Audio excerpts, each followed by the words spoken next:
akofa premium jasmine rice and super premium jasmine rice at their bar. Afei Lawson Midday Inter Community Challenge Cup no 2026 mi patchment to every mom. My event Africa for 7 fan to say event be o ma share this oba. Ni what scientific herbal hospital Dr. Nimono no was wo gina brand ankasa for ni chair na so ye. Was suffer akọ herbal center, was suffer akunye was say sebi oba wo fo akese. Afenso ato ensanom wi no cigarette no tenta obetu asem ado ho preko pe umpe na apede. Twem kare for ni chair na so ye. Sanyuma koyada wuruma. Ana fei yanta series eno so Ebaso our Lawson TV. Woman na ka ho bi no maso yasena ye de kase no ebra o. Awia ye tuntum ne kokko ana ahia. Ye fra me nana Awuku denchembo minimi nua ba kokko. Nana ya Yeboah. Afa busiafo mo nyibre na ye hye ensem na se emfa emam.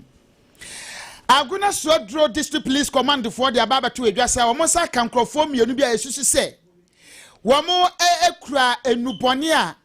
Sabio ensa fotasa Ghana ha odi se ukura saa enuro ni bi e wo nsem na emrante o monsa kan mo ye fraba ko Godfred akwa ana afenso no awudu man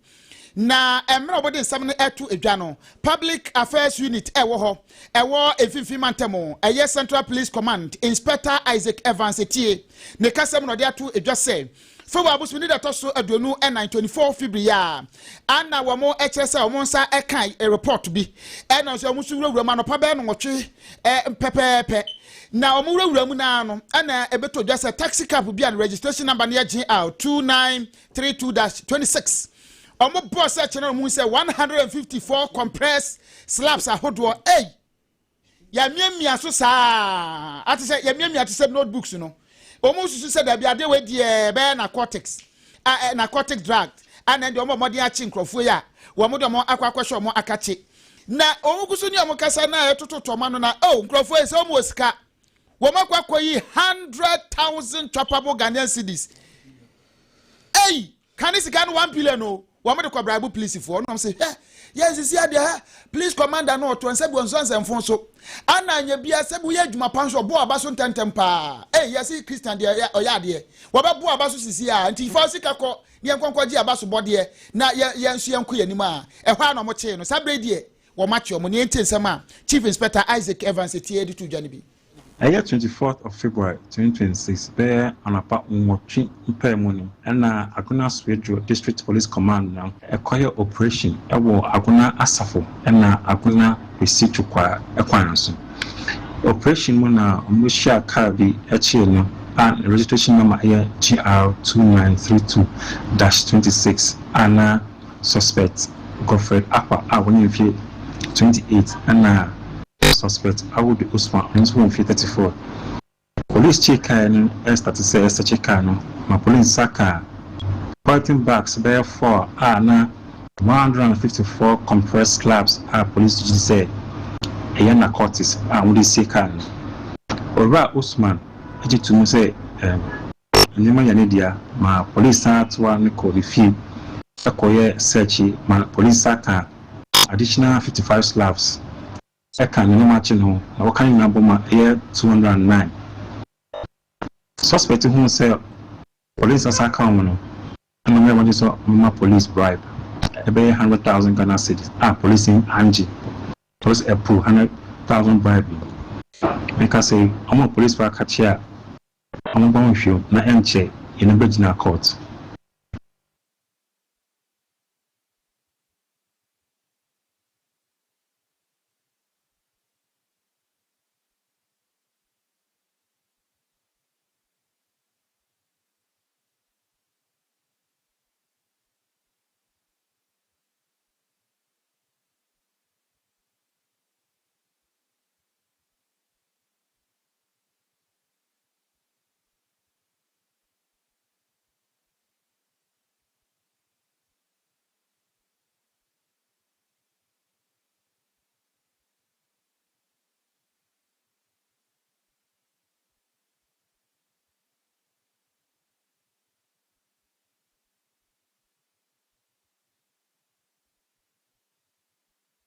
Na wo hye said you sit down keja no a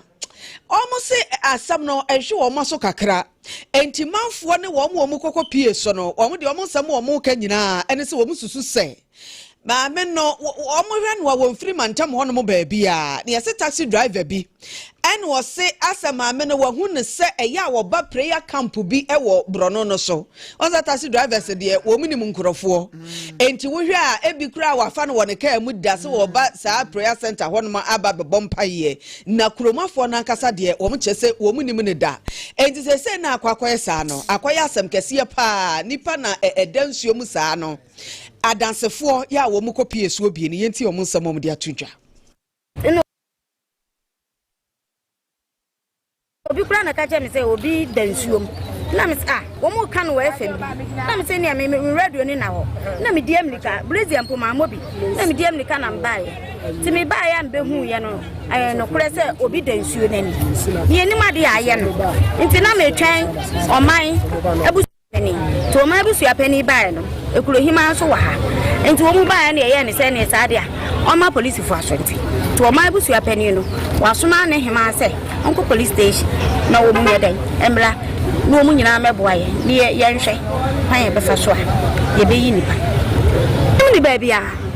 ene bi asi so ache obi dia wudi se nsuo na as o de ni tuma nsuo no be yi na ma be 3 days ne nsuo na yi na ma se nsuo no na fa na akasa be mo pride ni na wo de we nsuo na tide ni nsuo di boni se nsuo na nsuo no onkeka no ho no tide nti obwane na omadi bi ahye na nankensu osun pa nyense o ya ka emunusu tofo na ase o screen meet say obi a ase na de bia ila mpo de na to me no me fi bia o mentally obi a ase na adwum ka no nti o say o hwe na maame na mi say na maame e wo hemfa sa na o say o no wo em say prayer camp bisa by maame na fu ho no a o hwe na o hu na wate say wa fokwan we nti say si ya na me wo station na meeting say obi a to bia so nsi mo me ba ya omo kana me say ene be sa lady na the day me fa no na o company ono anu ma me name say o de nsu no me wo fi am isi ne ma na me te se nkofo die nipa na mpa no na o se me die achire be fa de penti e ba na tese de si wan close oyo ba mo je fi ho ba ase ho na etwa Hey, ayara ho sampa wo manfo ya wono ewo asena tonso asam kase ya wo mde wo mani ehuno eno na wote so mde ho nsamo atudwa no oman abusua panyino wo asen atonso nana chumesi wono so de ato Lawson kase bo enim wo se wo ma ba prosifo amane no wo ankasa de wo mu ntimi fa wono mo pe enyi emu no emfiri nsuonim na ansa na yebetimi ayi emu na kura wo se wono mu gunsa ayi amamre bi ansa na yatumi ayi emu no ade afiri nsuonim say amamre ehu ehia en wose sa amamna na wonmo ebeye no pehuhu mo bambo bi se titiru no ensuo na ne fa no a eno ho amamre mo beye enko na fe so no se ekokoba se wono na ebia wonam na opatiri to mu a eno so wonmo ebehunu ena brekro na so no sakoba se enipa bi na ekunuo en wo mo de na to nsuo no mu no so a eno so ni nyina amamre no eyade a ehia ewo mi yentie na twumesi Wajuma na me ya ko na ni committee for ne ba no chere me say o be hu say obi awu dan su aye asaya to su musu ai da ha na su tina wasa me bo mo de na me sira kwa wajuma na mbra me ba nso na no ko awu dan su ni ma to say o kura dia na o ha wa de ma che ba 3 days ko o asa do aye na ye hu ni ba ti ba mo de hwe na o obi aye nimu na esa ko ba le kalo hasa dia wa ho na nta be 3 days dia ni bedu yi ya na ni ho say no ko na me frɛ police ala o se me ma obi mra nti mama me hema na me chia me ko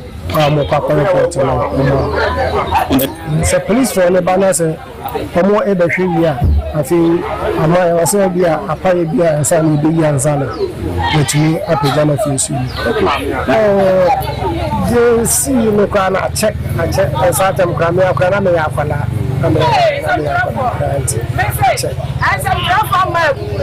Oman abusua panyin yowo asen atonso eye nana chumesi wono ene ehwe ni abusha ye fi awrehosem mu na yen samra awrehosem ba komu ahafo regional police task force wo mo ache nkrofo miensa bia ye fra ba ko Johnson Mawuto Kevin Ofori ana Mawuli Dogba sankrofo yi yesi etubrane pa anana ekro mo ache se omutiri mo pone se o mo de kwa akobokro no na suspect ye fra no Johnson Mawuto wanya amfishia aduonu ensia 26 Kevin Ofori ono so anya 22 ana chese womo etu omo hugu mountain so omo kwakodi nsemone womo the unregistered motorbike bia chese omo fi ayom so bia ben go so chese omo anna bambo fo nsa kan womo chese fo babo so oni de to so do no emienu pepepe womo na no ndu ba kwa ba pa mu pepepe ana omo hunu se AK-47 assault rifle ibi ana fe so 29 rounds ammunition and kromo ana team no sankrofo ya womo ekon mo ho emomo ekọ suspect mieni omu efie eno ewo abro dan ho yesi eno ebengo so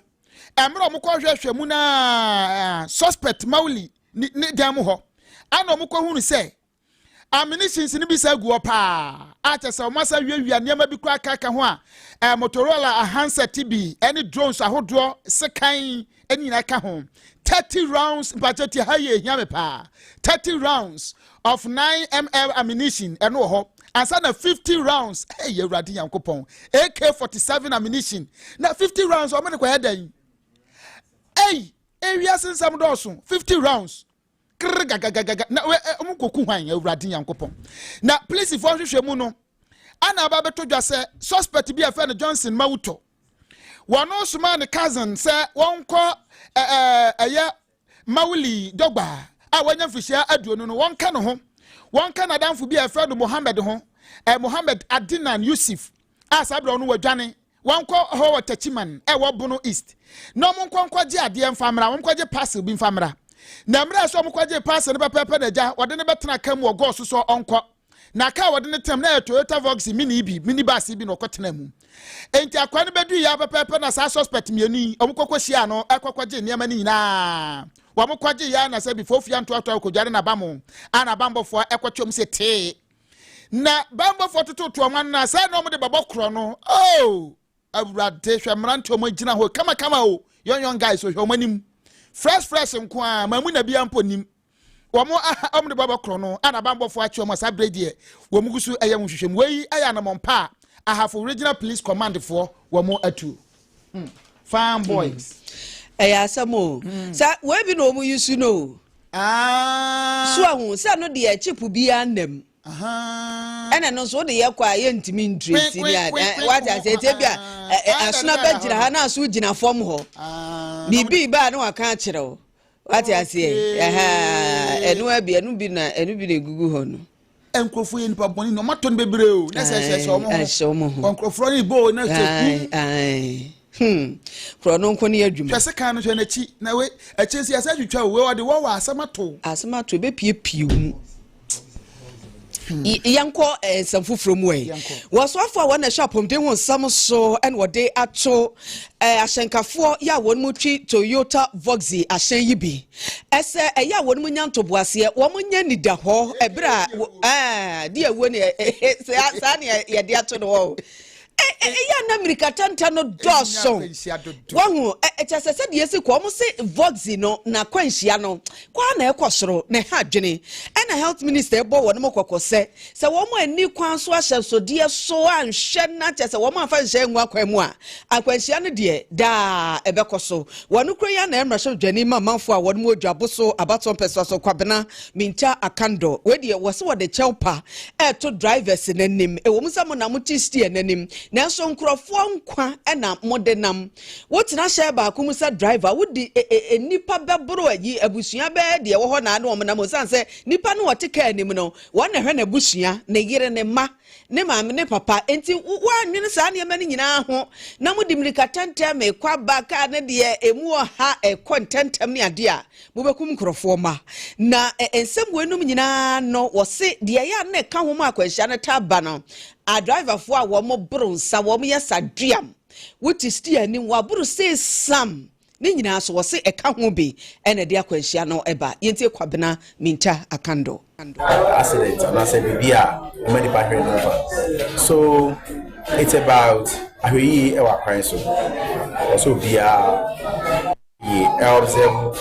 the traffic rules. Maybe else a man could be beyond a certain limit speed, so to unnecessary overtaking, and these are never going up. So we'll appeal to them,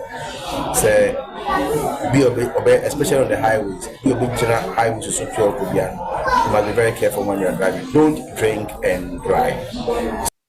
Kwabena Minta Akando eya pomeden soafo wanukuro ya emrahye bejani ema manfo a wono ewo Jaboso abato empeso aso na Ghana fo binimo e de ato dwa sa yi Voxy ahyenyi Toyota Voxy wo mo akasa de afa wo no wo se we kra no originally sa wo yase de design car na ka ya ebusua wa wo bi ne yire ne ma family car na nkura yi gu akire ne ade nso so no mo de ye commercial no mo de dada mama sa what I say na kwakwa commercial yi kura so na e wose de mra bi tayi akire na abanhwe GPLTU ni ahyenka ku ahodo no wo mo enkamom no muntu sa ahyen we eho anamo sa se de wo kai ayedi ewu ankasa Ghana fo bi no akasa yenti drivers no enya ka foforo ba system ni mu a na obi etu epeso chese okobantem na wona odwane enti e was say stations na cars no do no na omo nchese say me hwe o car na ekwabantem no ba hwe say okwa wo de nkwa be de e be say ba e wo sa ban yes ni MTT for de na nkasa ye ni union stations na nkasa ama ekwa me fa so ayen chechere amom this was say car the more na Awuku Minika na name hamo ena new cars ya by da bia no drivers wo no ekuta adwen bi say ono ne car na ye mo no nti on pese obedi obi achi nti irrespective of baby obedru bia whether say ho ye careful ho nya careful no pese o sign nipa bia no limitations wo ho ti yetimi ehu usage ye use ne ye I think say e be minimize this abnormal way emra na e wo ho asin how I be say use no yeniso Ghana fo binimo ena mote wo madwenkyere yantu asem ne so man mu yete heya ane yankase yede nsuo ne besaye nsuo ne besaye ampanse ama galamse ase nsuo ni na galamse ase ye nsuo ni na me ne ofin na aye dika adise milo no ana pra no so adise mpampa chese ni na asai aha enkoye na me no kasa Chief Executive Officer at the Environmental Protection Authority EP Professor Nana Ama Brown Kluchi wono ana dia tudwa se ensuo no betimi atekrogen mana ye se nyanko nsuo kama pa ye behia $1 billion awurade nyankopon ya se ensuo na wie sa akopɛ $1 billion e dia beye ene nka enye se ya na ne kasa mu no dia tudwa se na nse ya wo mokopɛ ionic nano copper bi ano mode egumu se mode technology bia copper technology o mo so mode try nsuo na he na wo mo kyerɛ se mode ye bi ewo che bi adukrom eno wa poe mantam eno na professor kyerɛ se mro mode gumu no obia we no obia ye ni yare enye se bia so yade obia hu sa mpansuo na ni atekrogen kama pa ano wo kyerɛ se won be nya be $200,000 e dia toni bebre so person mo spread won so no na asiesie na anso na motimi de asiesie no na ye ntie sama na na amaka ye nbi encouraging or enforcing that the illegal miners or legal miners will clean the water before they release it onto the environment. These are just the two challenges that we have. One is getting the funds to continuously procure this technology to do. We even in discussion with the company to situate the company in Ghana so we can produce the ionic nano copper in Ghana and use it to clean our water bodies. And obviously there will be market for it because we see that illegal mining or mining of gold is not stopping anytime soon. And water is a resource that's used in processing the gold. As I said, this is pilots. We're doing this based on the confidence we have in the various experiments we have done and the trials we have done. Even in this same river, we have tried it. And just a week ago, last weekend and all of that. So we've been trying, and this gives us the confidence that the technology works. Now, the application is very simple. We just spray the liquid into the river, and that's all. You allow it to work. I can't tell. So, for example, it's huge. River Pra alone is 267 kilometers, and we know it is polluted from upstream, downstream into the sea. So, we're spending $200 for the product itself for 1 kilometer. So 1 kilometer is $200,000. Multiply that by 267 kilometers. That is the least we can get in the application or in the going a full scale for one river stretch. Then the Brome River comes, Densu comes, and all of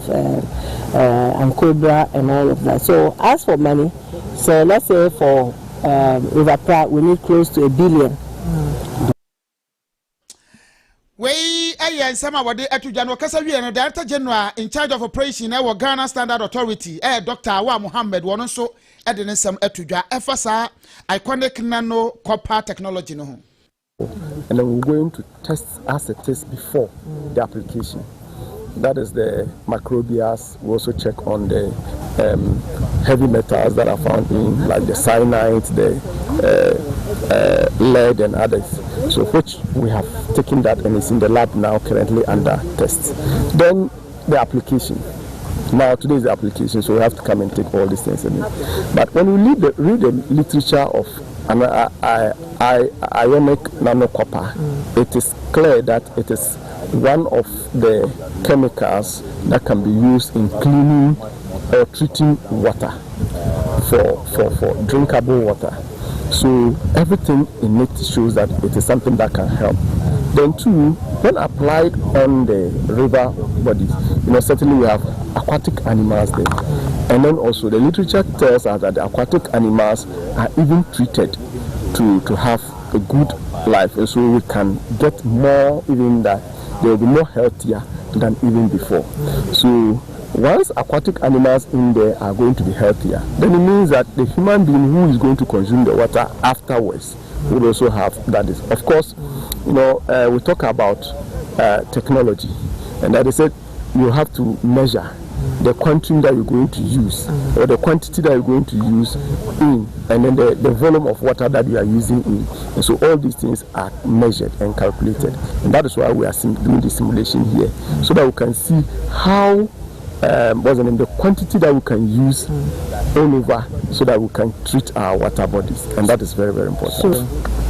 Certainly we have taken samples. You can see that the laboratories that came here, Ghana Standard Authority, EPA laboratories, water resource, all were taking sample. We and some of the Atujano Casaviano, MC Edma Buako South, and Ado Akins Jr., one also adding some to Jawachas and Ukraine, Nania Jokam Faso, and the end of the Guanian and Suaniatio. Now, some say, Yatia New Year, Galam said, on Bessa Jet to an Ombacosua to Aqua Sensuno, and on her that chance some Yentia Sama. So, how do we get people to get potable water to drink? And EPA have brought in this initiative, which is laudable, and we are all in support of it. So we know it's going to work for us. Again, some of the measures that we are going to put in is that in the coming weeks, we are going to mount barriers at the main entry points of the municipality to ensure that no excavator moves into the municipality. We believe that that's one way that this issue of illegal mining can come down. So that's what we are looking at. But we've been doing everything possible, fighting this day and night. When you attack them, they start mining in the night, sometimes 1 midnight, 1 a.m., 12 a.m., 2 p.m. That's when they are working, because they know we cannot come at that time to puzzle them. So they almost have. Even yesterday, when we started the main operations of trying to find ways to move all the excavators from the banks of the river, people were there with cutlasses and all that, saying they will meet me in town and all that. So, but that cannot, scare me off and making sure that right things are being done. If you want to mine, you should follow and get the proper documentation, so you follow the proper procedures, that you can be traced. If you do things like this, as we can see here, you can be actually traced and arrested. We yen samanana ado akins wode etu ija Ghana mampanyi His Excellency John Dramani Mahama de atu dwa se ogidie ni arehemu pa ese float glass factory ya wongu so a womo eye ewo shama ewo atwemantembo no ebeboa pa be ye kese pa ewo ateye ebibiremu hasei ye betimi aboa ma Ghana kura no ye glass ye de bi beko amanone ne de akwa sika e de abomanim wo sasem wo nyina to dwa na ye bra wono de aso ebo fom wo na float glass manufacturing plant one more ede wo hyehyeye egu akwemu na one more HSS adwumadie no wo mo sa de sanitary wares factory ka ho a eno Ghana Ceramics Company Limited wo mo ho ewo mu bi eho na Ghana mampanyini wo de sansem wo nyina akwakoto dwa ene wo se Ghana se ye ka se pa no ye import glass ehu products ade nyina no se afimpino ene aduonu nan nko ano Ghana ye import glass products nko a 65,000 tons ena ye de ekra ye ba Ghana ezike wo mu no eye best America dollars no million aduonu enum se sika we ike betimi de ene mapi ewo ma yi mu ntie se na ye benya glass factory no de ebetimi aboa ma ya ye glass se sika dosopo e de kwam no no sika no be wo Ghana ha e di nwuma beba Fobenya biaye ama bibia so akọ enkan yeti Ghana mampanyi His Excellency John Dramani Mahama. Today we gather to mark 3 historic milestones. We're doing 3 in 1. The first is the sword cutting for a new 250 million United States dollars float glass manufacturing facility. The second is the commissioning of the modern sanitary ware factory. And the third is the inauguration of phase 5 of the ceramic tile production line. This is not merely expansion of factories, it is a statement to the world. A statement that Ghana is no longer content to be a consumer and importing economy. A statement that we are determined to produce, to process, to manufacture, and to export. Phase 1 of the float glass factory will establish a capacity of 600 tons per day. Phase 2 will add another 800 tons per day, bringing total capacity to 1,400 tons daily. And when completed, this will be one of the largest float glass facilities in Africa. And we're going to export glass from here to other African countries and also to Europe and other destinations. Now let me give you some statistics. In 2024 alone, Ghana imported over 65,000 tons of glass products, which were valued at almost $25 million to meet the demand of our construction industry, automobile, and manufacturing sectors. This factory, the float glass factory, is going to change that equation. It will reduce our imports of glass, it will save us foreign exchange, it will strengthen supply chain reliability, and it will position Ghana as a major regional exporter of glass. Ensamo emo enwodiato adwumayefo ya won mo beda saa emfidi dwuma awodo ya ye ka wasemo ano ese won mo ho ban etese de nkaye wo mo ade a won bebo ho ban ade amanchirima. To the staff of this factory, treat the factory like your own. This factory has afforded you employment. If you look after it well, you will not only earn a living here, but your children will also come and work here. Your grandchildren will also come and work here. And generations yet unborn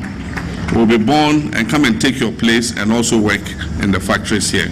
And so treat the factories as your own. Ghana mampanyi His Excellency John Dramani Mahama eni ekosheni. Yankwa humano so na yane Philemon entwetwe enkomo. Hello Philemon. Yeah, hello. Hello. Yeah, hello. Edia na to Ghana National Fire Service where we tifidu mantemo. Yeah, so they are actually on around 11 o'clock on the morning. Some distress call say eja eto ewo baby. nti tam na omo rashi eko ho na omo duro be say Kamina Barras Junction e dey call Bolaga Highway no ohonom na omo ka no so eja to mu na shipa started from ties ma she can mo just started on when I'm driver and manage here or take you off from the main road and or the call in Rumu. Jomu pie by na can na ashe into almost so reinforcement team. See Omumbra Honumanti, different fire tender and ebe do 110 and almost so say et me doom a Jano Honumo. But to say Casano dear Cano dear Bidia she our my friend Kamina for so ye say Omember Boam Norman Tui Canon call Norman ko check a canon stress Sakano ombet me as a CSC so. But idea sadness over the whole northern region. Kano Kano and Kasa and the strongest car so far. Omo di omo ejuma bia. Ta Kano no mo di omo ejuma. And a Kano so SR survey and the Tamale Metro Assembly and Tamale Metro and many couple of people and a fire service no be Kasa and almost say, oh, idea way dear about how omo pa because Kano kwana ye omo car a strong car and also SR jeans you be ready for or more tank almost say government in your government as a matter of agency on the board and yes they are in fact they are in trouble currently.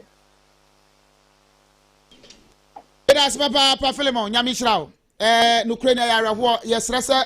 Ghana Fire Service for paying for and after Interior Ministry betimi anya bia mom na we de anya saade be ha dwene papa ohima ye to answer so yeah to also dia empanifo one more da produce buying company PBC ano one more ashe Atlas Commodities any one more so ye licensed buying companies say and many mu ya wo mse wo munkuku no wo munkaka every PBC depots any wo shirts ahodo emu and many mu ya esanse wo mu PBC for no eye abandia ya yama won mu akade ene depo ne shirts se won mu ni wo mu djuma e wo honom enti se won so no wakwaje utumi krata asa wo so utumi atototo koko e ma ne yejia na se woni hu akade a enye wo mu atena ye ya abandia ma wo mu no eho e na akwakode udjuma ekoba saa no a ebetimi di nsunsuaso pi aba wose ewomu se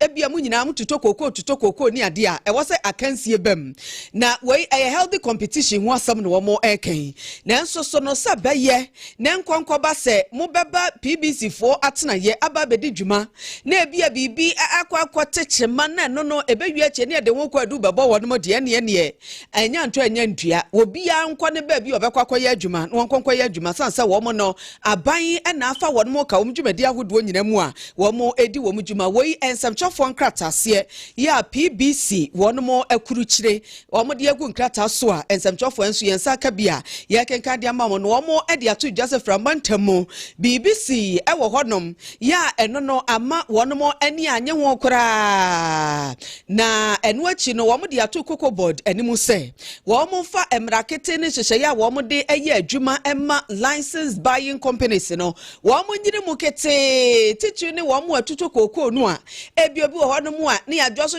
scale ne aye ne ma basa bewi eche ne de be hye wo mo a wo mo ye abanfo no wo mo mani na ho no wo mo hwe sa ne ma ne nyina wo mo aboakuafo nyina no ho base wo mo nti ene wo mo ho enti wo mo nka makoma ento wo mo ye manu achi no wo mo so a wo mo di koko akuafo ka no krata yi hye wo mo se won sa kasika firi ayi Cocoa Board for wa tuatuakuafo no esika ma wo mo na akoma enso ento eyem District Chief Executive Ed ma de se wa Amanse South me no kase Ura Benjamin Mafo wade asokoko for ma 3 new school projects and mo ba besi e o mensinim na papa no eye sa adwumadie no wi ro kasa yenti ni nsem ni bi na adwumadie no ye ahodo mensa ye hyase wo watreso ye kosi JSS block 3 classroom block office and store ama wo na ni nyina ye yo mampani John Dramani mama ni swade huna wo education mo no e na ama watreso man etumi anya saa akwanya ne bi ye to so mienu ye mosikrum so ye 6 classroom block no de nti ekosi no so mosikrum ko ana mo kwala nyina tete emiase efom ntina ehu hia se mosikrum man so e wo se bi ekoso omo so enti bra ye hwehwe mu no na wo say ye ko 6 classroom block e ma omo ni nyina ye mampani John Dramani mama ani so ade hunu no bi na aso mo se kuro fo so ye twa to kora ne wa ha so aye wi wa ha so de school no kora no ebi ni ha enkora afa fom efri wa ha so ekọ kensre ana say omo ko aponapono school na hwe enkora totofe wa omo nam fom nti na hu be hia say si ewura John Dramani mama e o mampani say yensi school dan ema kuro bia na je say wa ha so de modam prekope because school no ebi nya dan eni ha ye ba ye so nananom age yatum asase a ye de besi dan no o ma be kire ye ye de contractor no we aye some of the two Jana Douglas Kobina wono aye contractor e de ma True Engineers Construction Limited wono so ekasai mo de ma ndo my assessment you fancy assessment on the for contract rate no but so far ni ehun ne de me gidi say you before the time and yes so srefi krom for no say ukoye adwuma ba bia do nyama go baba ne ngu ho ti e be stress e nyama ye de baba no wo mbahwe no ma bo ho ba nyama ye na baby wo so awo penyama o break akra but so far you been experience back wo ma ye adwuma bi 8 months ye de for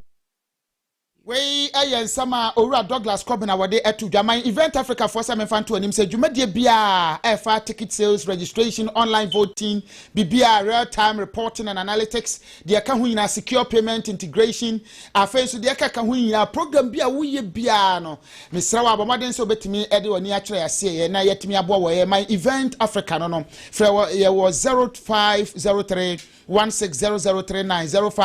0503160093 now only adwetwe enkomo ni what scientific about hospital some fan to anim say doctor ni mono no was say osiesie mema ye mema ani omaso e wo ma no e de ma mo kama pa fensu yo bia sabio untime nwode abo furniture na so ye wo kidney liver or heart no doctor be yen kama e de ma ofre yen was 0244 087687 kumasa tonso mana ko ne adanse rural bank di enhwe mu na ye no etwetwe enkomo me pacho abomodin adwumadie series bi ne ye de by friend Yanta series on Lawson TV we a super from Monday to Friday Lawson TV and ye de ebrewo na chat room no yemfa adwene no Friday bia adwa pra bi papa bi en wo fa yawo enso betena se no de sa adwumadie kase we abrobo sa wontwu ho enfrimu Dr. 3 days natural clinic association say twche me pacha mo pafie ya the premium jasmine rice and super premium jasmine rice e de abadwaso ye jambi soya bean oil a che say FDA fo agya tumprako pay yummy tomato paste e be mo aduan na yummy ankasa frɛ 0244615117 e mo pafie and this product papa yi abadwaso me pacha wa Exodus moringa capsule no dandelion capsules wo dwaso unya bi e be bo pa afensi akofa Exodus for you breakfast e de aba moringa dandelion ginger brown rice and ya ye enkradi sesi omo kama empenfo nso dia ma wunyini check kama kaza na we dia no so simple cra frɛ e was 0544447033 na ne atwetwe enkomo so frɛ ko heba center seminie wo so wato ansa no wi no mo cigarette no mo tenten otu ase prekopa dia ma pressure diabetes hepatitis B low sperm count menstrual pain so sa afenso waist pain ni gonorrhea watu ase akrasefo nyina doctor no me se hu no bi nka nkyere ofise wo ya de ankasa frɛ no was 0248672271 Monday to Friday Saturday and we adwuma Kumasi Breman Open Pentecost Auditorium hona diploma courses we nyina na ekoso bomaden so bakwa koye bi opase okosua de no Ghana ha UK USA Canada na so Australia me pacho bra ne fa mfa ntetiemu education and training business management accounting and finance health and social care information technology journalism and media studies occupational health and safety management engineering ni na ekoso phrase here was 0209661720 now ni atwetwe enkomo regular evening weekend classes no ekoso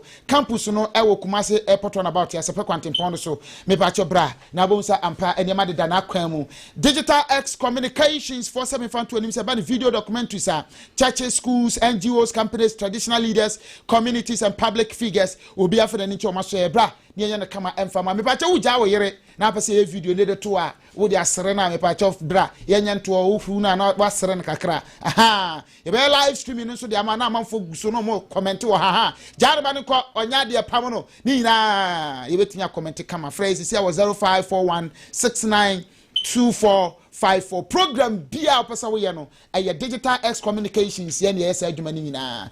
awie sa adwuma ko ya da wo ma na so ya sena yɛde ensɛm no nyinaa ɛbrɛ mu yɛsɛmfoɔ ɛyɛ apaw ahena sonaba nanama ana face woman lender wɔn nyinaa ɛbɔ yɛkyi ɛdɔm ana rose wɔn so ɛka rose amber wɔn nyinaa ɛbɔ yɛkyi dɔm a yɛde kaseɛ no ɛbrɛ mu yɛfrɛ me nana awuku denkyɛmboɔ minimi nua ba akɔkɔ nana ya Yeboah Chia.